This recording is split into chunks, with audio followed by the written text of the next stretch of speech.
জ্যোতিৰে এখাজ চেনেললৈ মই মনিকাই আপোনালোক সকলোকে আদৰণি জনাইছোঁ। ফ্ৰেণ্ডছ, আজি মই আপোনালোকক এটা অতি সহজ ধৰণৰ ৰেচিপি বনাই দেখুৱাম আৰু এয়া হৈছে সৰু আলুৰে মানিমুনি ভাজি।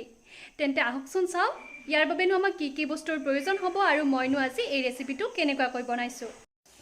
ৰেচিপিটোৰ কাৰণে আমাক লাগিব সৰু আলু। মই 1-1.5 বাটিমান লৈছোঁ আৰু এইখিনি ভালদৰে চাফা কৰি ধুই লৈ এটা আলুৰ 4 টুকুৰা কৰি তেনেকুৱাকৈ সৰু সৰুকৈ কাটি লৈছোঁ গোটেইখিনি।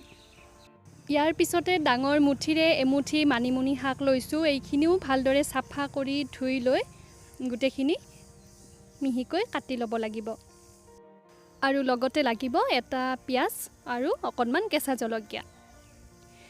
প্ৰথমতে মই গেছ ষ্টভ অন কৰি কেৰাহী এটা গৰম হ'ব দিছোঁ আৰু লগতে অকণমান সৰহকৈ যিহেতু আমি আলু ভাজিম সেই গতিকে অকণমান বেছিকৈ তেল দি লৈছোঁ আৰু তেলখিনি ভালদৰে গৰম হ'ব দিব।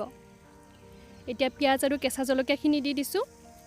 কেইছেকেণ্ডমান এইখিনি লৰাই দিম। বহুত বেছি সময় ভাজিব নালাগে কাৰণ আলুখিনি ভাজোঁতে টাইম লাগিব আৰু তেতিয়ালৈকে পিঁয়াজখিনি যদি আমি বেছি সময় এতিয়াতে ভাজি লওঁ পিঁয়াজখিনি গোটেইখিনি পুৰি যাব। সেই গতিকে জাষ্ট কেইছেকেণ্ডমান সময় লৰাই দি হালধিৰ গুড়িখিনি দি দিব আৰু তাৰপিছত আলুখিনি দি দিছোঁ। এনেই মই সৰু আলু ভাজিলে আগে পিছে গৰম পানীত অকণমান নিমখ দি 1-2 মিনিটমান সময় উতলিব দিওঁ। তেনেকুৱাকৈয়ে বনাওঁ বইল কৰি, কিন্তু আজি তেনেকুৱাকৈ বনোৱা নাই। আজি মই বইল নকৰাকৈ ডাইৰেক্ট ভাজিম। এতিয়া ইয়াতে সোৱাদ অনুসৰি নিমখ দি দিব। তাৰপিছত হাই ফ্লেমত 1 পৰা 2 মিনিট সময় এইখিনি লৰাই থাকিব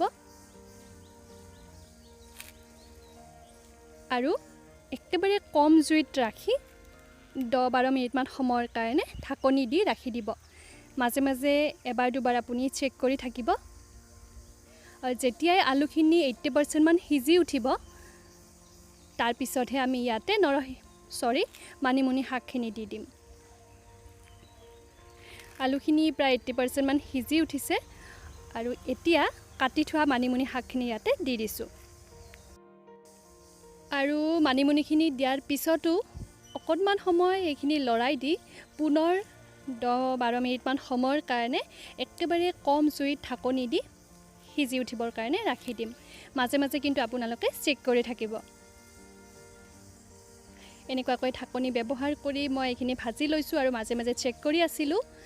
যেতিয়া আলুখিনি ধুনীয়াকৈ সিজি গৈছে লগতে মানিমুনি শাকখিনিও ধুনীয়াকৈ সিজি গৈছে তাৰপিছত মই হাই ফ্লেমত 1-2 মিনিটমান সময়ৰ কাৰণে লৰাই আছোঁ যাতে আলুখিনি অকণমান ৰঙচুৱা পৰে। আৰু এইখিনি হৈ গ'ল। এতিয়া গেছ ষ্টভ অফ কৰি গৰমে গৰমে পৰিৱেশন কৰিম। যদি আজিৰ এই ৰেচিপিটো চাই আপোনালোকে ভাল পালে তেতিয়াহ'লে লাইক কৰিব, শ্বেয়াৰ কৰিব নিজৰ ফ্ৰেণ্ড আৰু ৰিলেটিভৰ মাজত। পুনৰ লগ পাম এটা নতুন ৰেচিপিৰ সৈতে। আজিলৈ আহিছোঁ। ধন্যবাদ।